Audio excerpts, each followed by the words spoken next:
there is a pervasive assumption that there's kind of a quantum realm, roughly the scale of atoms and below. Where are we? It's a secret universe beneath ours. And above that's the classical realm where you don't have to worry about quantum effects at all. And the quantum theory doesn't even apply. Well, that started to be challenged. People have observed entanglement between different locations on Earth, separated by thousands of kilometers, mediated by satellites in space. Looking through your work, one of the things that seems to maybe be related at the end is boundaries.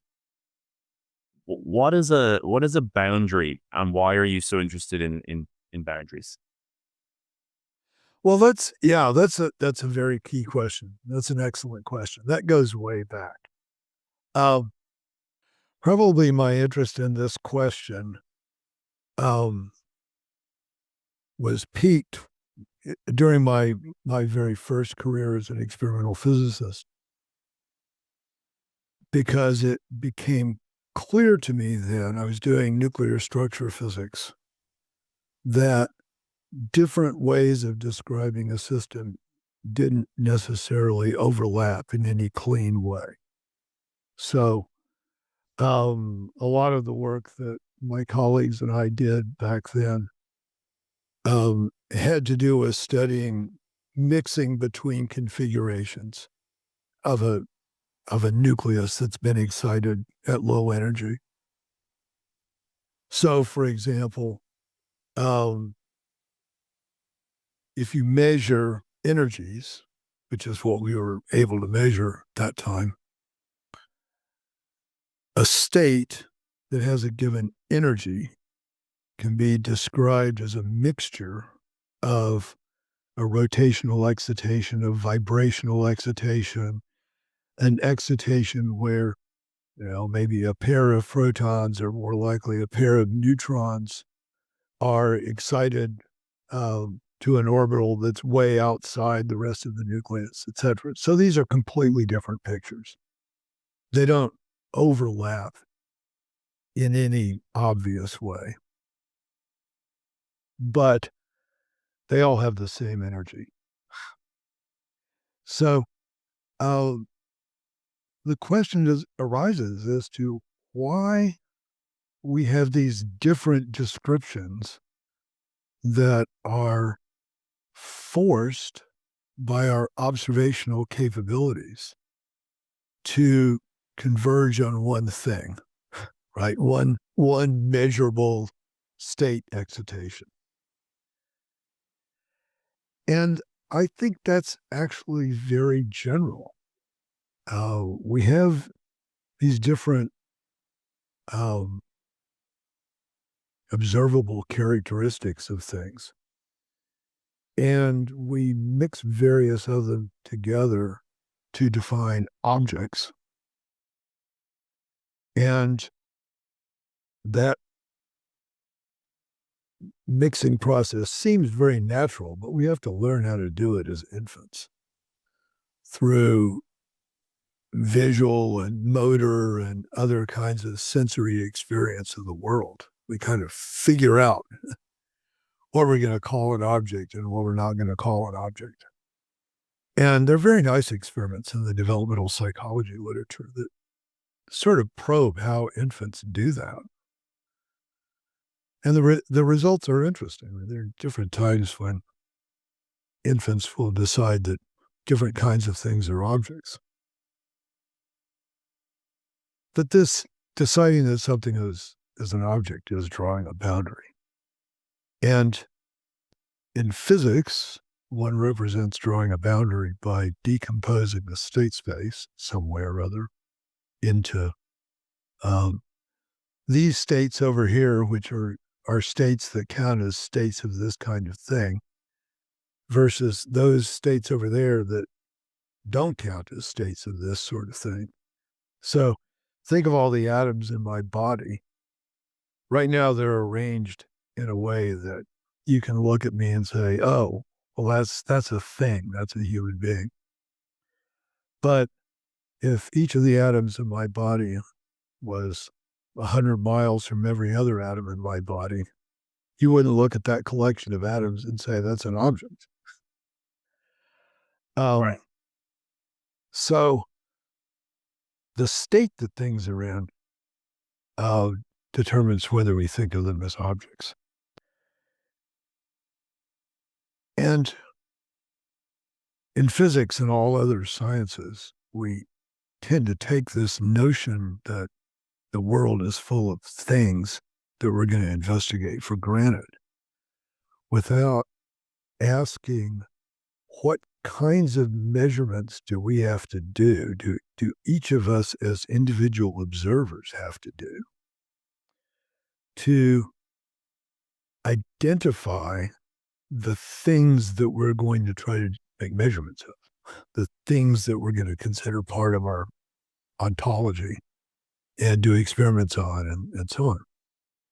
And this, of course, isn't just an individual activity. We're all doing it all the time. And we're constantly communicating with each other about what we consider to be things and agreeing or disagreeing, as the case may be, about what counts as an object and what counts as something that we can manipulate, what counts as something that we can make measurements of. So a lot of what I do is trying to understand how that process of system identification works. And system identification is really an old word from the cybernetics literature from the middle of the last century. And the cyberneticists were for a while very concerned about it. But that concern never really made it into physics, made it into psychology, and it made it from psychology into robotics. So when we're building a robot, we have to tell it basically what counts as an object. And we're not quite to the stage where we turn our robots loose in the world and they figure out what counts as an object on their own. Because they might come up with some ideas of objects that are completely different from ours. We don't know. So, and the other people that were very interested in this were philosophers of language. And they were interested in it. Actually, my PhD is in philosophy. I should disclose that. Anyone on your podcast. They were interested in what words refer to and whether there's any such thing as objective reference and being able to say this word refers to that thing. And Willard Van Orman Quine, who was a famous analytic philosopher, he's long dead, published a paper on the ambiguity of reference back in about 1960 that had great influence on me. Basically, what he showed was that no amount of discussion between two language users can actually determine that they're referring to exactly the same thing by their use of any word. And that demonstration by Quine, conducted in this linguistic setting, was very reminiscent of a very old theorem by a guy named Edward Moore, who's a cyberneticist. And Moore showed that if you have a system that you don't have complete access to, so a black box in cybernetics terms, something with as they envisioned it back then in the 50s, it was a kind of a box you put on a table with a front panel with a bunch of switches and gauges and dials and knobs and stuff like that, and a back panel with a power cord and a fan and so forth. Your job was to figure out what the thing did. You captured it from an enemy submarine or something like that. You have no idea what it does. So you have to do experiments by, flipping the switches and seeing what the gauges say and measuring the power consumption and all that. And what he showed is that no finite number of observations could definitively pin down what was inside the box. So that's very similar to Quine's result about language, that finite numbers of experiments are insufficient for really determining what's going on in the world, even in cases like language. So fast forward to the current era of quantum information theory, where people in the community are concerned with things like, can you detect whether an intruder is tapping into your supposedly secure communication channel between, you and your bank or something like that. These questions of what can I determine by some finite number of experiments, or what can a colleague and I determine by each doing some finite number of experiments and communicating about them in language, those questions become very important.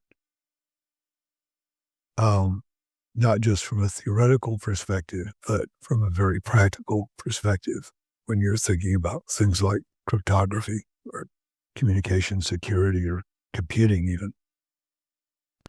Right. So all of these are questions that have to do with what does it mean to identify a system? What does it take to identify a system? Is it possible under some fixed set of circumstances to definitively identify a system? Is it possible to determine by some finite number of observations that something that you're seeing now is exactly the same thing that you saw earlier? To what extent can we detect kind of substitutions that some trickster god like Coyote inflicts on us in the world by substituting something else for what we thought we knew to begin with. Fiction is full of cases like this, right? Shakespeare had great fun with substituting one person for another, and somehow or other, no one in the rest of the cast of characters could figure it out that, oh, this person that they thought was a woman is actually a guy, or vice versa. So, there's a long, long tradition of people worried about this sort of problem, but it's a problem that's fascinated me for a long time from these many different points of view.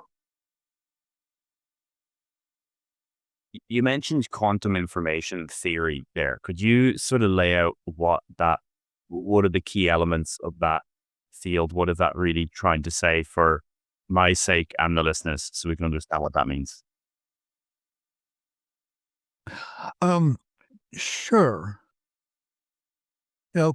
Quantum theory was developed back in the 1920s to explain observations of atomic structure and spectroscopic measurements of energy emitted by atoms and that sort of thing. And fairly early on, people were able to do versions of, for example, the double slit experiment that show that even single particles can behave like waves and generate interference patterns and that kind of thing.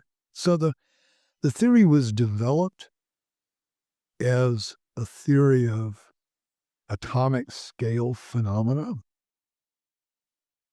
And for a very long time, there was a pervasive assumption, and this assumption is still fairly current. It's certainly current in textbooks, that there's kind of a quantum realm. The one gets into it, roughly the scale of atoms and below. And above that's the classical realm where you don't have to worry about quantum effects at all. And quantum theory doesn't even apply to. Well, that started to be challenged in the 60s, but really the 70s with theoretical work on black holes, which turned out to be effectively quantum objects, uh, as I think Hawking probably first really realized in his model of Hawking radiation from black holes, which is a quantum phenomenon. That in fact, the theory could be viewed as being very general. And at the same time, that same era, uh, Feynman and shortly thereafter others started thinking about the theory of computation in quantum terms and what would it mean to have a quantum system serve as a computer? To what extent can we consider the time evolution of some quantum system as being the computation of some function? These two kind of threads were, in a sense, brought together by the first experimental demonstration of entanglement across macroscopic distances. So even, Schrödinger, for example, in the 20s or at least the 30s, understood that quantum states could be such that they didn't meaningfully have parts, that you could have quantum states that didn't factor into smaller quantum states. And the canonical example is an entangled pair. So, for example, one can have an entangled pair of photons or electrons or whatever that are in a state conventionally called a Bell state for John Bell, which cannot be factored into two separate individually characterizable states. And the fact that this was true in the mathematics is what prompted Einstein, Podolsky, and Rosen to write their now famous paper saying that quantum theory had to be incomplete because it didn't make sense that you could have spatially separated particles, and I'm going to put kind of particles in scare quotes because that term doesn't actually make sense if they're entangled. But you could have spatially separated particles that were in an entangled joint state. So mathematically, what that means is that even though these particles are very distant by our spatial measurements in the laboratory, they are not parts of the same thing. They're different aspects of the same thing. There's just one object at these two different locations, and it has particular properties. And that was just unacceptable to Einstein's way of thinking. But the question of whether this really happened was resolved by Alan Aspect and his colleagues in, I believe, 1982, if I've got that right. And he and some other people worked in this area, got the Nobel Prize for this a year or so ago. He did the first experimental demonstration that yes, in fact, what look like particles at two different ends of one laboratory are the same thing. It's just one object that's extended in this way. And this sort of experiment's now been done over and over again. People have observed entanglement between different locations on Earth separated by thousands of kilometers mediated by satellites in space. So it's a real phenomenon. And all of quantum communication basically is based on using entangled states. Because if I manipulate my entangled state here, my manipulation, because it's just one object, is going to determine the results you're going to get from your manipulation, even though you're somewhere else. And more importantly, if someone else tries to manipulate the thing, then your measurement and my measurement won't correlate in the right way. And we can discover that by classical communication. So we can use this phenomenon to communicate with much greater security than is possible classically, assuming that we can confirm our results by a separate classical channel that no one is messing with. And that, of course, is a huge loophole in practice. So how does that relate to black holes on the one hand and quantum computing on the other hand? The relation is that this way of thinking about entanglement allows us to translate physics into informational terms. And as soon as you've translated physics into informational terms, then a theory of computing just kind of drops out of it. And one is then able to see these macroscopic kind of quantum phenomena like radiation from the surfaces of black holes as informational phenomena, as phenomena that can be described using the mathematics of information theory. So cut to the chase a little bit. What's happened over roughly the last 40 years is that at least for a substantial community of people, quantum theory has been transformed from a theory of very small objects to a theory of communication. And Interesting. Formally, one can represent any physical interaction between any kind of objects at any scale as a communication process. We can represent the interaction as the exchange of information between two systems. So physical interaction turns into what we're doing right now. We're trading bits back and forth. And that gives us a new and different way of thinking about what's going on in the world. The Giant Shoulder mission is to explore radical ideas in biology, neuroscience, and consciousness, and elevate those stories to the highest possible level while keeping them accessible to everyone. If this interests you and you want to support independent science, then please consider subscribing to the Clips channel